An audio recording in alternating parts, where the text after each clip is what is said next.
शुरू होती है एक कपल को दिखाने से जो दोनों टूरिस्ट होते हैं। इनमें लड़की का नाम हैदर था जो अपने ग्रुप के साथ ऑस्ट्रेलिया घूमने आए हुए, लेकिन ये ज्यादा देर तक सोए रहे, इसलिए ग्रुप इन्हें छोड़कर चला गया। जिस चीज का फायदा उठाकर ये लोग समंदर किनारे आ जाते हैं ताकि शार्क केज वाला एक्सपीरियंस ले सके, यानी इन्हें पिंजरे में डालकर पानी में छोड़ दिया जाएगा और ये शार्क को बहुत ही करीब से देखने का एक्सपीरियंस लेंगे। अब जिस आदमी के पास वो आए थे उसका नाम टकर था और उसने शार्क के इस एक्सपीरियंस का नाम टकर एक्सपीरियंस रखा था। वो फिलहाल यहाँ पर नहीं था, इसलिए वो दोनों उसके एक साथी के पास गए जो कहता है कि टकर कुछ दिन आराम करना चाहता है, इसीलिए वो तुम्हें एक्सपीरियंस करवाने नहीं लेकर जाएगा। पर इतने में टकर खुद आ जाता है। वो काफी पुरजोश नजर आ रहा था। कहता है ऐसे कैसे मैं लेकर नहीं जाऊंगा, मैं तुम दोनों का एक्सपीरियंस जरूर करवाऊंगा। जिसके बाद वो दोनों को कश्ती में बिठाकर समंदर में निकल गया। वो इन्हें बताता है कि बचपन में मैंने शार्क के हमले से सरवाइव किया था, यानी मैं जिंदा बच गया था और उसके निशान मेरे जिस्म पर आज भी हैं। जो बताकर वो निशान उन्हें दिखाता भी। उसने कहा बस उसी दिन से शार्क से मेरा अजीब सा लगाव बन गया। ये सुनकर हैदर कहती है ये जो तुम्हारे लिए कितनी मुश्किल होगी मैं समझ सकती हूँ। काफी डरावना एक्सपीरियंस रहा होगा तुम्हारा। शार्क के हमले से बचे थे और अब उनके बीच में ही काम करना पड़ रहा है। तुम्हारी जगह अगर कोई और इंसान होता ना तो समंदर को कभी देखता तक नहीं। इस पर टकर ने कहा नहीं नहीं, वो इसमें शार्क की कोई गलती नहीं है।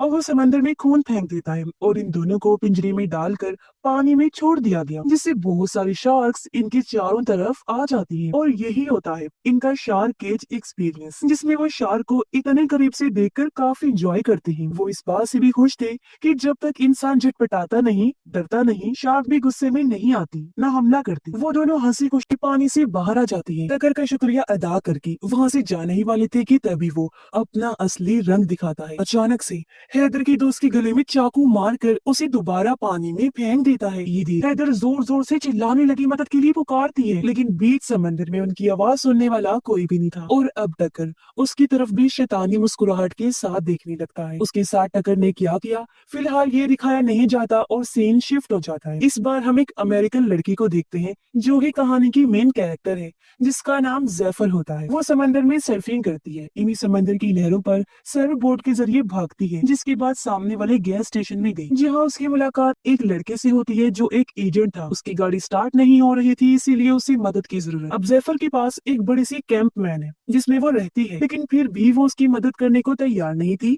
क्योंकि वो लोगों से दूर रहना पसंद करती। मगर जब वो एजेंट लड़का बार बार जिद करने लगा तो मजबूरन जैफर उसकी मदद करने को तैयार हो जाती। वो उसे अपनी वैन में बिठा लेती है लिफ्ट देने के लिए। जिस बीच उनके बीच इतनी बातें हुई कि एक दूसरे को वो पसंद करने लगी। उनकी दोस्ती हो गई क्योंकि दोनों को ही सर्फिंग बहुत पसंद। ये और टाइम साथ गुजारना चाहते थे, इसीलिए दोनों लड़के के घर के बाहर वैन में ही रहे और अच्छा टाइम साथ गुजारते हैं। जिस बीच जैफर का दोस्त इनकी बाहर फेंक देता है जो सर्फ बोर्ड में फिन लगाने के काम आती। अब जैफर का दोस्त इस रिश्ते को लेकर बिल्कुल सीरियस हो गया था, इसलिए वो जैफर से कहता है कि हमें एक साथ रहना चाहिए क्योंकि मुझे लगता है हम किसी वजह से मिले हैं। लेकिन जैफर की आदत अलग थी, वो हमेशा एक जगह पर रुकना नहीं चाहती। वो तो उसके दोस्त के घर के अंदर तक नहीं गई। लड़का अकेला ही खाना बनाने के लिए घर के अंदर जाता है और जब तक वो वापिस आया जैफर वैन लेकर जा चुकी थी, जिससे उस बेचारे को दिल टूट गया, जबकि वो अभी भी उसे याद कर रहा था। जैफर सीधा बीच पर जाती है सर्फिंग करने के लिए। अब उसे सर्फ बोर्ड में फिन लगानी थी,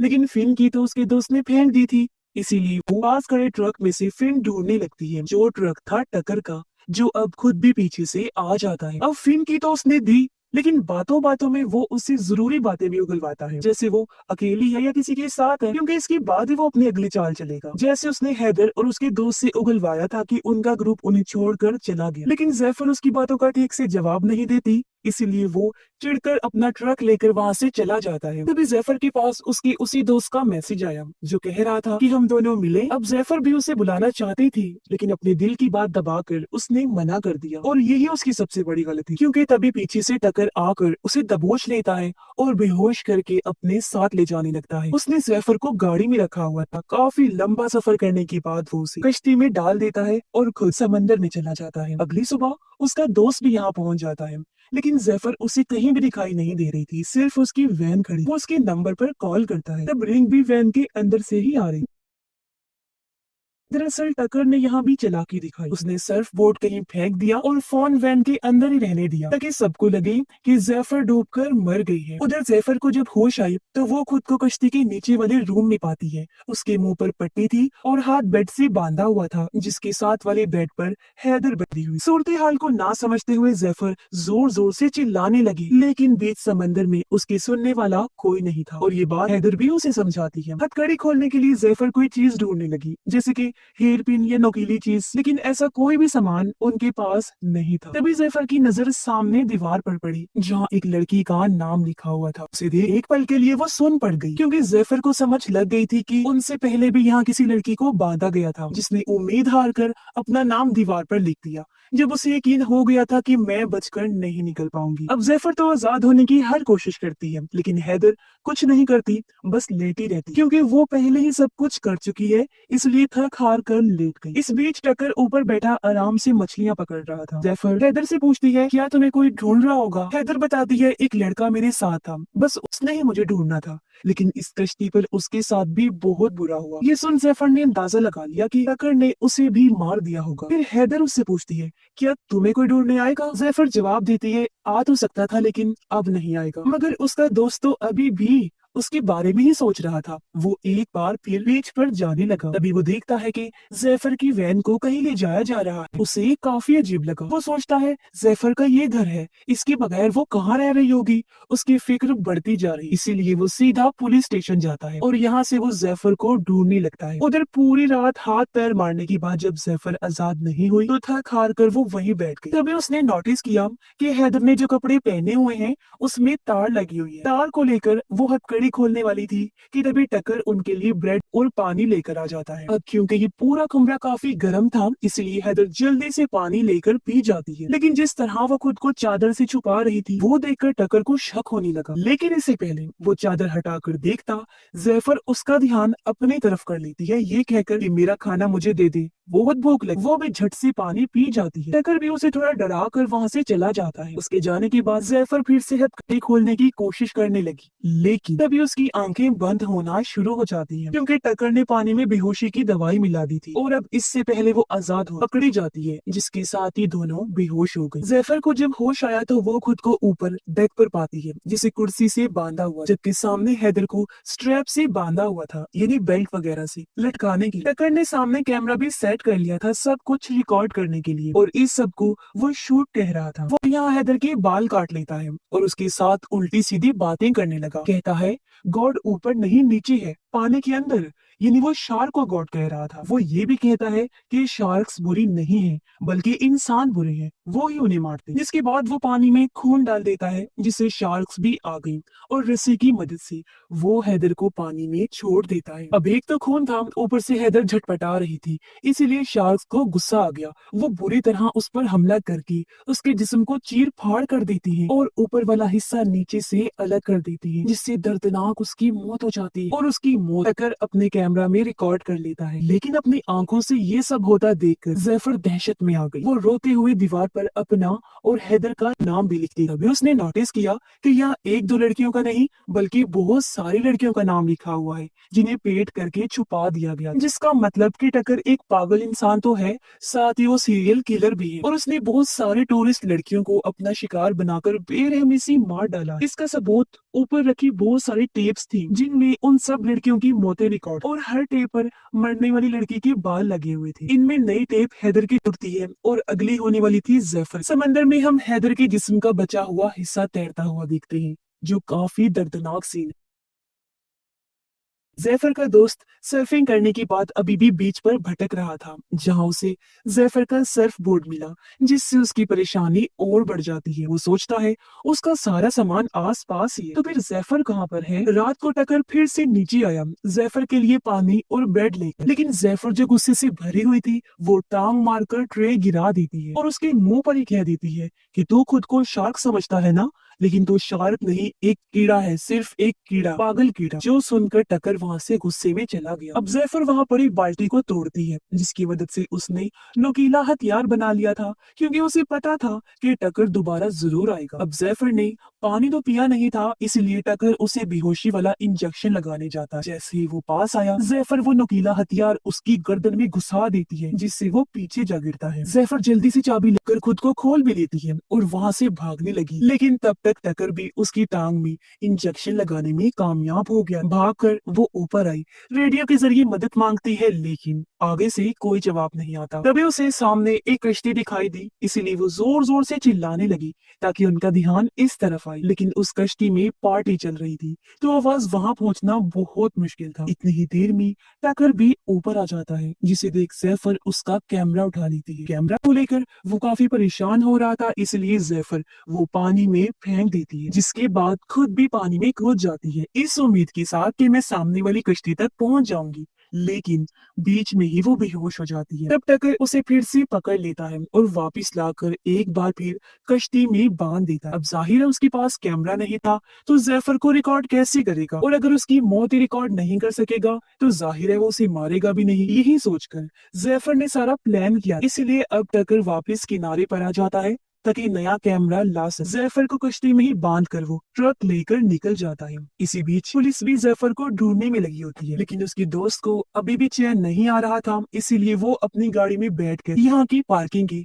सीसीटीवी फुटेज देखने लगता है, जिसमें वो जैफर की ट्रक के पास टकर की ट्रक को देखता है। उस पर टकर एक्सपीरियंस का लोगो देखकर वो थोड़ा सर्च करता है और उस जगह का सही एड्रेस निकाल कर आखिर उस कश्ती तक पहुंच जाता है। जैसे अंदर आया, उसे नीचे से जैफर के चिल्लाने की आवाज आई, इसीलिए वो जल्दी से दरवाजा तोड़कर अंदर आया और फाइनली जैफर के पास पहुंच जाता है। वो उसे देखकर खुश भी थी, साथ ही हैरान भी कि आखिर ये कैसे बिना किसी क्लू के मुझ तक पहुंच गया। हालांकि ये चीज नामुमकिन, वो भी तब जब मैं उसे छोड़कर आ गई थी और उसे मेरे बारे में कुछ पता भी नहीं था। लेकिन ये बात तो सच हो गई थी जो उसकी दोस्त ने कही थी कि हम किसी खास मकसद से मिले हैं। जैफर उसे कहती है कि जल्दी से ऊपर जाकर कुछ लेकर आओ जिससे मैं आजाद हो सकूं, और जल्दी से पुलिस को कॉल कर दो। अब कॉल करते हुए उसका दोस्त ऊपर जाने लगा, लेकिन बदकिस्मती से ऊपर टकर आ गया जो उसे पकड़ लेता है। पुलिस को फोन लग भी चुका था, लेकिन इससे पहले वो कुछ बोल पाता टकर उसका फोन तोड़ देता है, फिर वो मार कर उसे जख्मी कर देता है।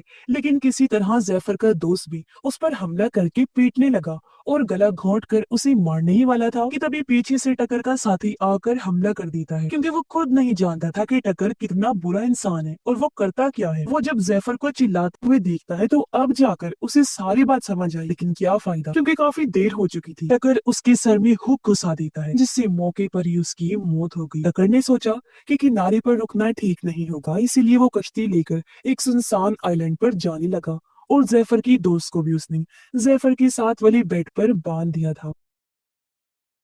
उसका दोस्त जेफर से अपने दिल की बात करने ही वाला था कि तभी यहाँ टक्कर आ गया और वो दोनों को ऊपर ले आता है, क्योंकि उसने फैसला किया था कि इनमें से एक को मारकर आज एक टेप दिन में ही रिकॉर्ड करनी पड़ेगी। वो अपने साथी की लाश को पानी में फेंकता है, जिससे वहाँ शार्क्स आ गई और फिर रस्सी के सहारे जेफर की दोस्त को भी पानी में उतार देता है। हालांकि शार्क्स उसके बहुत करीब थी, लेकिन उसका कुछ बिगाड़ नहीं पाती, क्योंकि वो जेफर की बात मानकर जरा भी नहीं डरा, शांत रहा। अगर डरता और झटपटाता तो यकीनन हमला हो सकता था। अब क्योंकि वो बिल्कुल सही था, इसलिए टकर उसे बाहर निकालकर वापस कश्ती में ले आता है दूसरा तरीका आजमाने के लिए। इस बार उसने जेफर की दोस्त के जिस्म पर बहुत सारे कट्स लगाए और फिर उसे पानी में छोड़ा, यानी कि अब उसके बचने के चांसेस बहुत ही कम। लेकिन तभी टकर की नजर वहां आ रहे हेलीकॉप्टर पर पड़ जाती है जो जेफर को ढूंढ रहा था, इसलिए वो उन दोनों को फिर से नीचे ले जाकर बांध देता है। अब शार्क से तो उसकी दोस्त की जान बच गई थी, लेकिन उसकी हालत बहुत खराब थी, खून बहने से उसकी मौत हो सकती थी। उसकी हालत देखकर जेफर अपना हाथ हथकड़ी से निकालने की बहुत कोशिश करती है, लेकिन कोई फायदा नहीं होता। अब उसे कुछ और नहीं सोचा, वो अपना अंगूठा तोड़ लेती है ताकि हाथ बाहर निकाल सके, लेकिन इसके बावजूद भी हाथ बाहर नहीं आता। फिर उसने और भी खतरनाक चीज की, अपने दांतों से बाकी अंगूठे का हिस्सा अलग किया। हालांकि उसे बहुत तकलीफ हुई, लेकिन अब जाकर वो आजाद हुई। तभी यहाँ टक्कर भी आ गया उसे बेहोश करने के लिए, लेकिन वो उसे ही चकमा देकर रूम से बाहर चली गई, उसे अंदर ही लॉक कर देती है। लेकिन टक्कर बहुत चालाक था, उसे बाहर निकलने का दूसरा रास्ता पता था। ऊपर आकर जैफर कश्ती को स्टार्ट कर देती है, लेकिन टकर रूम से बाहर आकर पूरे सिस्टम को ही बंद कर देता है। अब कोई और रास्ता नहीं था, इसीलिए वो टकर से भिड़ गई। काफी देर तक उसे लड़ने के बाद पानी में कूद जाती है सामने वाली आइलैंड पर जाने के लिए, जहाँ शादी चल रही थी। लेकिन मुसीबत उसके लिए बहुत, क्योंकि हाथ में से खून निकल रहा था, पानी में शार्क्स थी और पीछे से छोटी कश्ती लेकर टक्कर भी आ रहा था। इसके बावजूद भी पूरा जोर लगाकर वो पानी से बाहर आइलैंड पर आ जाती है, लेकिन कुछ कर पाती पीछे से टक्कर आकर उसे पकड़ लेता है। एक बार फिर बेहोश करके वापस कश्ती में ले आया। उसे एहसास हो गया था कि बड़ा खतरा उसका दोस्त नहीं बल्कि जैफर है, इसलिए उसने इस बार कुर्सी पर बिठाया उसके दोस्त को और स्ट्रैप्स के साथ जैफर को लटका दिया। तब यहाँ पर बड़ी सी व्हाइट शार्क आ गई, जिस वजह से बाकी शार्क्स वहां से चली जाती हैं। आज का उसका ये शो काफी बड़ा होने वाला था, जो देखकर वो काफी खुश भी हुआ और चौंक भी गया, क्योंकि बचपन में उस पर भी व्हाइट शार्क ने ही हमला किया था। और अब वो बिना टाइम गवाए जैफर को पानी में छोड़ देता है, लेकिन जैफर रिलैक्स थी, इसीलिए अभी भी बची हुई। तब एक भाले से टक्कर शार्क को मारकर उकसाने लगा। तब भाला गलती से जैफर के पास चला गया और वो आजाद होकर पानी में चली जाती है, जहाँ वो व्हाइट शार्क को काफी करीब से देखती है। अब शार्क उसके करीब आती जरूर है, लेकिन बिना कोई नुकसान पहुंचाए वहां से चली जाती है। हालांकि उसके हाथ से खून निकल रहा था, फिर भी जैफर देखती है कि शार्क के ऊपर भी एक कट का निशान है, जिसका मतलब था कि वो भी शार्क का सर्वाइवर है। वो किसी जानवर का नहीं बल्कि इंसान की सर्वाइवर है। इसीलिए इस फिल्म में इंसानों को कहा गया है कि वो डेंजरस एनिमल्स हैं, यानी कि खतरनाक जानवर जो बेरहमी से जानवरों को मार देते हैं। ये भी नहीं देखते कि वो इंसानों को कोई नुकसान नहीं पहुंचा रहा है। अब ये देखकर जैफर को एक बार फिर हिम्मत मिली और वो दोबारा कश्ती के ऊपर चढ़ जाती है। वो भाले से टक्कर पर हमला कर देती है, जिससे वो पानी में गिर गया और अब शार्क उसे मुंह में दबाकर वहां से ले जाती है। बेरहमी से उसे खाने लगी, उसकी भयानक मौत हो जाती है। और इस बार सबसे अच्छी टेप खुद टक्कर की ही बनती है, एकदम परफेक्ट शूट। लेकिन इसी बीच जैफर भी पानी में गिर जाती है, जो देखकर उसका दोस्त काफी परेशान हो गया, क्योंकि उसे लग रहा था कि वो भी मर जाएगी और मैं भी। वो काफी दुखी था, लेकिन जैसे तैसे जैफर फिर से निकलकर बाहर आ गई और अपने दोस्त को संभालती है, क्योंकि वो काफी बहादुर लड़की। जैफर फ्लेयर जलाकर वहाँ से गुजर रही कश्ती को बुलाती है, जो खुशकिस्मती से इन्हें देख लेते हैं और मदद के लिए आने लगे। और कुछ इस तरह अपनी बहादुरी की वजह से जैफर ने अपनी और अपने दोस्त की जान बचा ली। और इसी के साथ ही इस फिल्म की कहानी यहीं पर खत्म हो जाती है।